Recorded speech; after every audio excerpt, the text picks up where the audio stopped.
오직 주의 사랑에 매여 내 영 기뻐 노래합니다. 이 소망의 언덕 기쁨의 땅에서 주께 사랑 드립니다. 오직 주의 임재 안에 갇혀 내 영 기뻐 찬양합니다. 이 소명의 언덕 거룩한 땅에서 주께 경배드립니다. 주께서 주신 모든 은혜 나는 말할 수 없네. 내 영혼 즐거이 주 따르렵니다. 주께 삶 드립니다. 제19장 예수께서 여리고로 들어가 지나가시더라. 삭개오라 이름하는 자가 있으니 세리장이요 또한 부자라. 그가 예수께서 어떠한 사람인가 하여 보고자 하되 키가 작고 사람이 많아 할 수 없어 앞으로 달려가서 보기 위하여 돌무화과 나무에 올라가니 이는 예수께서 그리로 지나가시게 되밀어라. 예수께서 그곳에 이르사 쳐다보시고 이르시되 삭개오야, 속히 내려오라. 내가 오늘 네 집에 유하여야 하겠다. 급히 내려와 즐거워하며 영접하거늘 못사람이 보고 수군거려 이르되 저가 죄인의 집에 유하러 들어갔도다.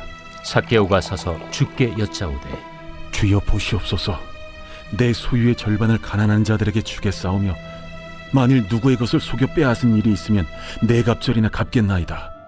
오늘 구원이 이 집에 이르렀으니 이 사람도 아브라함의 자손님이로다.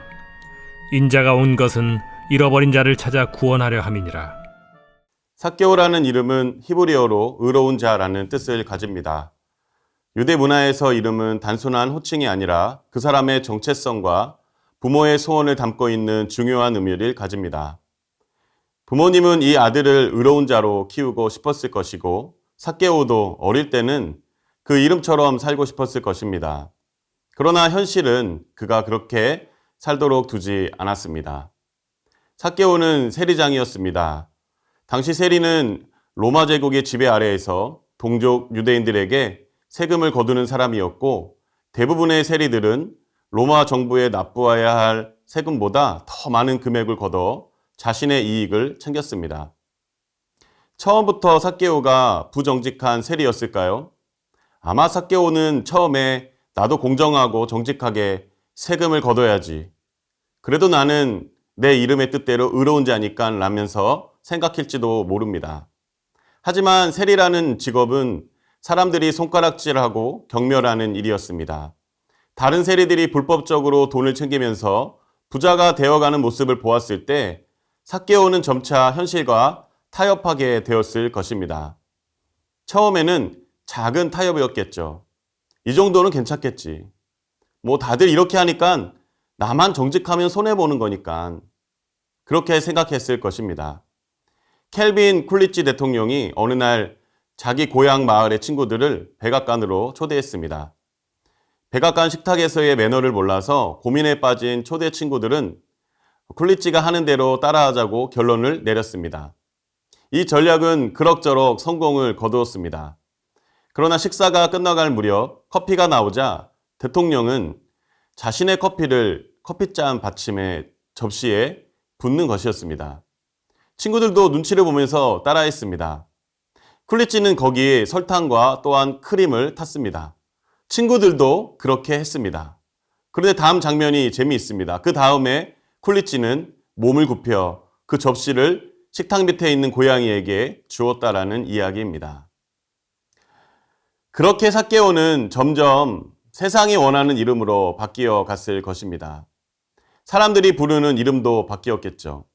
의로운 자에서 배신자, 죄인, 탐스러운, 탐욕스러운 세리로 말입니다. 삭개오는 결국 부자가 되었습니다. 본문에도 분명히 그는 또한 부자더라 라고 기록되어 있습니다. 그러나 그의 마음속에는 공허함과 외로움이 있었을 것입니다. 돈이 아무리 많아져도 사람들에게 손가락질 받으며 살아가야 했기 때문이죠. 어쩌면 그는 밤마다 스스로에게 물었을지도 모릅니다. 나는 정말 의로운 사람인가? 내가 이렇게 사는 것이 맞는 걸까? 돈은 많지만 나는 왜 이렇게 외로울까?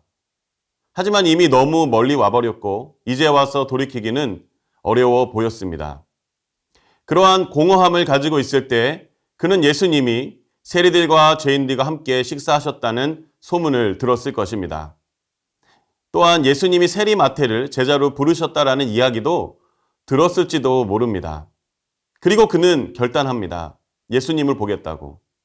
그러나 삭개오는 두 가지 장애물이 있었습니다. 첫째는 그는 작은 키를 가지고 있었습니다. 둘째는 그를 가로막고 있는 군중이었습니다. 삭개오는 자기의 신체적 한계로 인해서 예수님을 직접 볼 수가 없었습니다. 이것은 개인적인 한계나 내부적인 문제로 인해서 신앙을 갖기 어려운 상황과 연결할 수도 있습니다. 마치 자존감이 부족하면 그럴 수 있죠. 나는 너무 부족한 사람이라 예수님이 나를 만나실까? 나를 사랑하실까? 라는 질문이죠. 또한 영적 무지입니다. 성경을 잘 모르거나 신앙에 대한 기본적인 이해가 부족하여 예수님을 알기 어려울 때가 있습니다. 또 하나는 죄책감입니다. 자신의 과거의 죄나 실수 때문에 하나님께 나아가는 것이 어렵다라고 느껴집니다. 또한 군중이 앞을 가로막아서 예수님을 볼 수 없었다라는 것은 이것은 외부적인 환경과 사회적인 요인으로 인해서 신앙을 갖기 어려운 상황과도 연결할 수 있습니다. 사회적 압박, 주변에서 기독교를 부정적으로 바라보거나 신앙을 조롱하는 분위기에 있다면 아마 그럴 수 있습니다. 바쁜 삶도 그렇습니다. 일과 학업, 가정 문제로 인해서 하나님을 찾을 여유가 없는 것이죠. 또한 문화적인 유혹입니다. 세속적인 가치관과 즐거움이 신앙을 방해합니다. 또한 잘못된 신앙 경험입니다.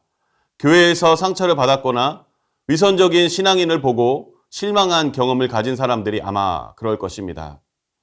그러나 이 삭개오는 포기하지 않고 자신의 작은 키와 군중이라는 장애물을 넘어 돌 무화과 나무에 올라갑니다. 존 바도는 케네디 대통령 시절에 이집트 카이로 주재 미국 대사였습니다. 그는 한번 가든 파티를 위해 조명을 조정하려고 대사관저 뒤뜰에 있는 나무에 올라간 적이 있었습니다. 이 행동이 알려지자 당시 이집트 대통령 나세르가 직접 바도에게 사실 여부를 물을 정도로 큰 소동이 벌어졌습니다. 그 이유는 중동 문화에서 권위 있는 인물이 나무에 오르는 것이 상상할 수 없는 행동이었기 때문입니다. 삭개오는 세리장이었으며 사회적으로 높은 신분을 가진 사람이었습니다. 그러나 그는 예수를 보기 위해 돌 무화과 나무에 올랐습니다.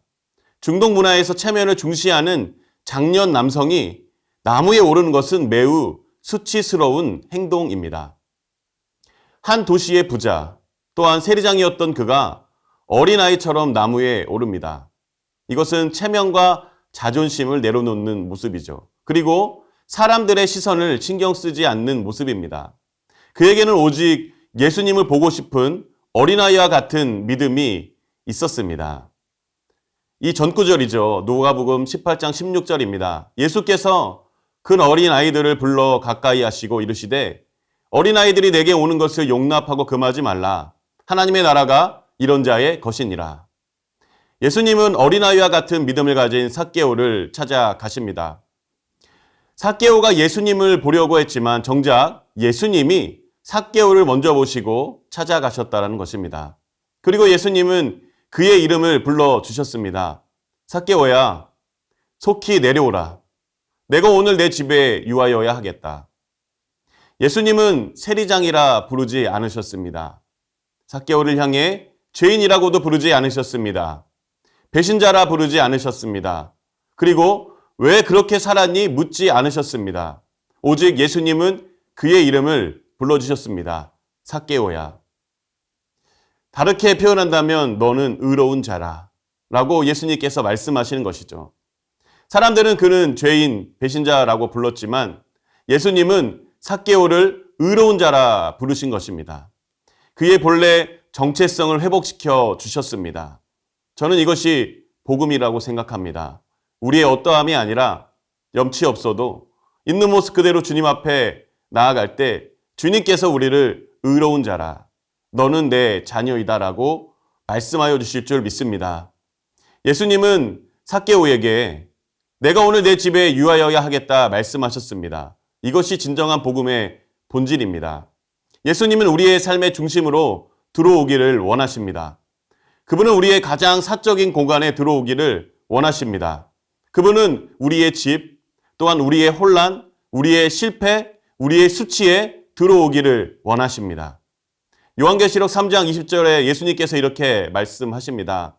볼지어다 내가 문 밖에 서서 두드리노니 누구든지 내 음성을 듣고 문을 열면 내가 그에게로 들어가 그와 더불어 먹고 그는 나와 더불어 먹으리라. 저는 이 신학적 용어가 떠오릅니다. 그리스도와의 연합입니다. 예수님은 우리와 더불어 먹고 교제하기를 원하십니다. 함께 살기를 원하십니다. 그래서 삭개오는 즉시 내려와 예수님을 기쁨으로 영접합니다. 예수님을 만난 후에 삭개오는 진짜 삭개오가 됩니다. 예수님의 음성을 들은 삭개오는 기쁨으로 예수님을 집으로 모시고 스스로 변화된 삶을 결단합니다. 누가복음 19장 8절 말씀입니다. 삭개오가 서서 주께 여짜오되 주여 보시옵소서 내 소유의 절반을 가난한 자들에게 주겠사오며 만일 누구의 것을 속여 빼앗은 일이 있으면 내 갑절이나 갚겠나이다. 돈을 목적으로 삼던 그가 누가복음 18장에 부자 관리와는 달리 이제는 돈은 내려놓고 예수님과 함께하는 삶으로 결단한 것입니다. 삭개오는 자신의 이름처럼 살지 못했습니다. 의로운 자라는 뜻의 이름을 가졌지만 현실 속에서 그는 세리장이 되어 불의한 삶을 살았습니다. 그러나 예수님은 삭개오를 향해 그의 본래 이름을 불러주셨고 그를 의로운 자라 회복시켜 주셨습니다. 반면 예수님은 자신의 이름대로 사셨습니다. 예수라는 이름은 자기 백성을 죄에서 구원할 자라는 뜻입니다. 그리고 그 이름처럼 예수님은 오늘 본문 19장 10절 말씀처럼 예수님은 잃어버린 자를 찾아 구원하시기 위해 이 땅에 오셨습니다. 예수님은 삭개오에게 돌무화과 나무에서 내려오라고 하셨고 자신은 훗날 우리를 위해 십자가 나무 위에 달리셨습니다. 삭개오는 예수님의 부르심을 듣고 나무에서 내려와 새로운 삶을 시작했지만 예수님은 우리를 위해 십자가에서 내려오시고 부활하셔서 우리에게 새 생명을 주셨습니다. 삭개오는 사람들에게 배척당하고 외면받았습니다. 누구도 그와 함께 하려 하지 않았지만 예수님은 자신의 이름 임마누엘 그 뜻대로 삭개오를 부르시고 그의 집에 함께 거하셨습니다. 그 예수님은 오늘을 살아가는 삭개오를 찾아오십니다. 예수님은 오늘도 우리의 이름을 부르십니다. 우리의 과거가 어떠하든 세상이 우리를 어떻게 부르든 주님은 우리가 원래 누구였는지를 기억하시고 우리를 새롭게 하십니다. 삭개오가 예수님의 부르심에 응답하여 새로운 삶을 살았던 것처럼 우리도 임마누엘 대신 주님의 음성에 응답하며 참된 생명으로 나아가야 하지 않을까요? 우리 함께 기도 제목을 읽고 함께 기도하겠습니다. 주님, 세상의 장애물과 내 안의 연약함을 뛰어넘어 예수님을 바라보는 믿음을 주옵소서. 삭개오가 체면과 자존심을 내려놓고 나무에 올라갔듯이 저도 주님을 향한 갈망으로 담대히 나아가게 하옵소서. 아멘. 주님, 세상의 시선과 평가가 아니라 주님이 부르시는 내 이름을 듣게 하옵소서. 나를 부르시고 새롭게 하시는 주님의 음성에 응답하며 하나님의 자녀로서 참된 정체성을 회복하게 하옵소서. 아멘. 주님, 삭개오가 주님을 만난 후 기쁨으로 삶을 변화시킨 것처럼 주님 앞에서 온전히 변화되어 탐욕과 욕심을 내려놓고 주님과 동행하는 삶을 살게 하옵소서. 아멘.